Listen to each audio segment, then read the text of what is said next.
ஒரு மகிழ்ச்சியான செய்தி. இதயம் நல்லெண்ணெயின் விலை லிட்டருக்கு ரூபாய் 105 குறைஞ்சிருக்கு. செப்டம்பர் 2023ல 1 லிட்டர் இதயம் நல்லெண்ணெயின் அதிகபட்ச விலை ரூபாய் 503. ஆனா இப்ப 1 லிட்டர் இதயம் நல்லெண்ணெயின் விலை ரூபாய் 398 மட்டும்தான் தமிழ்நாட்டுல. அப்ப இனிமே எல்லாரும் இதயம் நல்லெண்ணெய் வாங்கலாம் இல்ல?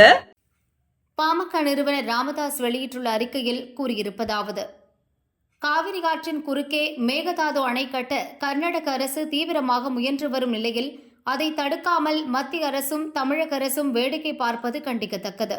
மேகதாது அணை கட்டுவதால் மூழ்கும் நிலங்களை அடையாளம் காணும் பணியும் பாதிக்கப்படும் மரங்களை எண்ணும் பணியும் நடப்பதாக கடந்த ஆண்டு பிப்ரவரியில் கர்நாடக முதல்வர் சித்தராமையா சட்டசபையில் தெரிவித்திருந்தார். இப்போது அந்த பணிகளும் முடிந்துவிட்டதாக சொல்கிறது கர்நாடகா. காவிரி நடுவர் மன்ற இறுதி தீர்ப்பின்படியும் சுப்ரீம் கோர்ட் தீர்ப்பின்படியும் கடைமடை பாசன மாநிலமான தமிழகத்தின் ஒப்புதல் இன்றி மேகதாது அணையை கட்ட முடியாது. அப்படி இருக்கும்போது மேகதாது அணைக்கான ஆயத்த பணிகளை கர்நாடக அரசு மேற்கொள்வதே சட்டவிரோதம். 70 TMC கொள்ளளவுள்ள மேகதாது அணை கட்டப்பட்டால் கர்நாடக அணைகளின் கொள்ளளவு 184 TMC ஆக அதிகரிக்கும். மேட்டூர் அணை கொள்ளளவை விட கிட்டத்தட்ட 2 மடங்கு தண்ணீரை கர்நாடகா தேக்கி வைத்தால் தமிழகத்துக்கு தண்ணீர் கிடைக்காது. காவிரி படுகை பாலைவனமாகிவிடும். தமிழக அரசு எந்த நடவடிக்கையும் எடுக்காததால் தான் கர்நாடக அரசு துணிச்சல் பெற்று மேகதாது அணை கட்டுவதற்கான அனைத்து பணிகளையும் செய்து முடித்திருக்கிறது. இதற்கு பிறகும் கர்நாடகாவின் அத்துமீறல்களை தமிழக அரசும் மத்திய அரசும் வேடிக்கை பார்த்து கொண்டிருக்க கூடாது.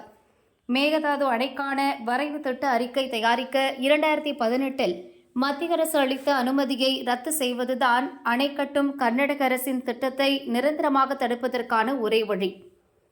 இன்னொருபுறம் மேகதாது அணை திட்டத்தை கைவிடுவதாக கர்நாடக அரசு அறிவிக்கும் வரை அம்மாநில அரசுடன் எந்தவிதமான உறவையும் ஒத்துழைப்பையும் தமிழக அரசு வைத்துக் கொள்ளக்கூடாது. லோக்சபா தொகுதி மறுவரையறை குறித்து விவாதிக்க வரும் 22ஆம் தேதி சென்னையில் தமிழக அரசு கூட்டியுள்ள 7 மாநில முதல்வர்கள் கூட்டத்தில் பங்கேற்க கர்நாடக முதல்வர் சித்தராமையாவுக்கு விடுத்துள்ள அழைப்பை முதல்வர் ஸ்டாலின் ரத்து செய்ய வேண்டும் என்றும் ராமதாஸ் வலியுறுத்தியுள்ளார்.